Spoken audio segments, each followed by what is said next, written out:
سلام علیکم ګرانو ملګرو، ستاسو د پاره یو نظم د علم د غیږ په نوم ډالۍ کوم او څومره ملګري چې واوري نور ملګرو سره هم شیر کوي چې مسافر هم واوري.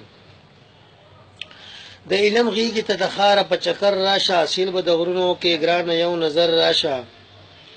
د علم غیږ ته د خاره په چکر راشه، اصل به د غرونو کې ګران یو نظر راشه.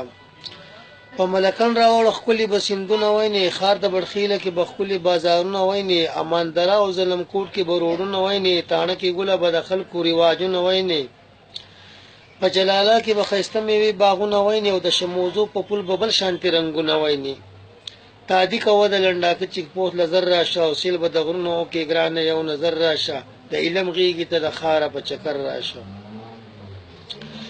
د لنډاکی په چیک پوسټ هلته پولیسان ولاړ دي، تعارف به وکړي ډېر تکړه تکړه کسان ولاړ دي، شرع روان بیا په کوټه کې دي یاران ولاړ دي او په انتظار د تخخ کلي مشران ولاړ دي. زی چې تلنګ ته په لار غټ غټ شلتالان ولاړ دي، شپه په منجر کې وکړه هلته نختران ولاړ دي. شپه به کړې تېره په کنډاک باندې سحر راشه، او سیل به د غرونو کې ګرانه یو نظر راشه. او د علم غیږې ته د خاره په چکر راشه. په کنډاک راشه بیا په لار د ملکي دم راشه، سیم ته راوځه د غونډۍ په لار سم راشه.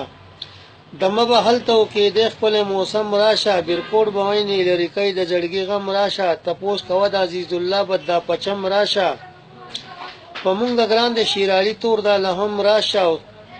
ښکلا ښکلا بازار که ګورې مازدیګر راشه، او سیل به د غرونو کې ګرانه یو نظر راشه. د علم غیږې ته د خاره په چکر راشه، او سیل به د غرونو کې ګرانه یو نظر راشه.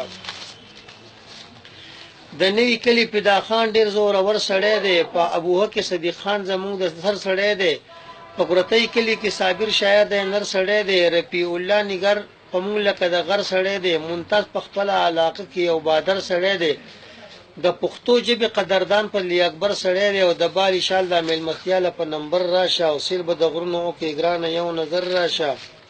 د علم غیږې ته د خاره په چکر راشه، او سیل به د غرونو کې ګرانه یو نظر راشه. په بره لاړ شه کړاکړم لوګدره وګوره، ډب سر ته خیالو کسیری هم ورسره وګوره، که ګوري کن غاښې دی دا یوه پیره وګوره، په ناوګۍ کې پخوانۍ شته مقبره وګوره، بڼګي ته وخېجې یو نوي نظاره وګوره، په ښکته راشه ورته کلی نټویره وګوره. ډېر میلمه دوست یې چې له خواله د ظفر راشه، او سیل به د غرونو کې ګرانه یو نظر راشه. د علم غیږې ته د خاره په چکر راشه. په نجیګرام کې سمساري جکل ټوکر ښکلي دي، شرغشي هم د سیل زګۍ د شنه نختر ښکلي دي، د غره لمنو کې چینې دي زورور ښکلي دي، باغات باغات پټي پټي کنډر کنډر ښکلي دي، د پخواني دور خونان شته د انځر ښکلي دي، درانه میاګان د علاقې دي نامور ښکلي دي، او د سر سړی دی د خچن باچا په در راشه، او سیل به د غرونو کې ګرانه یو نظر راشه. د علم غیږې ته د خاره په چکر راشه، او سیل به د غرونو کې ګرانه یو نظر راشه. که غالیګی دی که بوډۍ پیوچ لیدل غواړي، د سیند په غاړه په مانیار کې ګرځېدل غواړي، که تیندوډاک دی که غازي بابا لتلل غواړي، په اوډیګرام کې به تپوس د چا کول غواړي، په امان کوټ به بیا سیدو ته تاوېدل غواړي، سیپل بانډۍ کې به زړګی دمه کېدل غواړي، په مرغوزار کې ناشته وکه برابر راشه، او سیل به د غرونو کې ګرانه یو نظر راشه. د علم غیږې ته د خاره په چکر راشه. د بودکړې د کوکارۍ د لارې خوند چیکه، روان جامبیل ته شه د دغې خلکو ژوند چیکړه، یوه خبره کړي په ژبه کې پابند چیکړه، درې درې غرونه د هر لوري پیوند چیکه، چنار کلیل کنډو لرا چې شي ګوکن چیکه، راکوز بټۍ ته شوټي روډونه بند چیکه، مزار د پیر بابا لټیم که مقرر راشه، او سیل به د غرونو کې ګرانه یو نظر راشه. او د علم غیږې ته د خاره په چکر راشه، سیل به د غرونو کې ګرانه یو نظر راشه. دی بایی کلی کالاخیله خوندوره دره، که برجوکانه دی که چړ دی مونږ ته غوره دره، که کاټکله که سلرزو د زوروره دره، که اشیزو دی نوی کلی دی بهتره دره، که لیګاڼی اسماني مول دی دلته بره دره، او که سر تاڼه د کجبه د بختوره دره.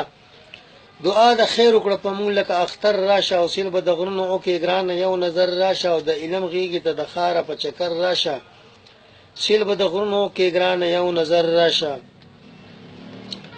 برکوټ ته راشه لږ پوښتنه د غلام وکا ذاکر لورشه په هغه باندې سلام وکا د حذیفه سره خوراک د یوم ماښام وکا ګورې بلند د نهیر نشي ورته پام وکا د مینې ډک د نواز ډېری احترام وکا حسین له لاړ شه تپوسونه یې د قام وکا دکان کې ناس وي ګل غلام د زړه په سر راشه او سیل به د غرونو کې ګرانه یو نظر راشه د علم غیږې ته د خاره په چکر راشه او سیل به د غرونو کې ګرانه یو نظر راشه والسلام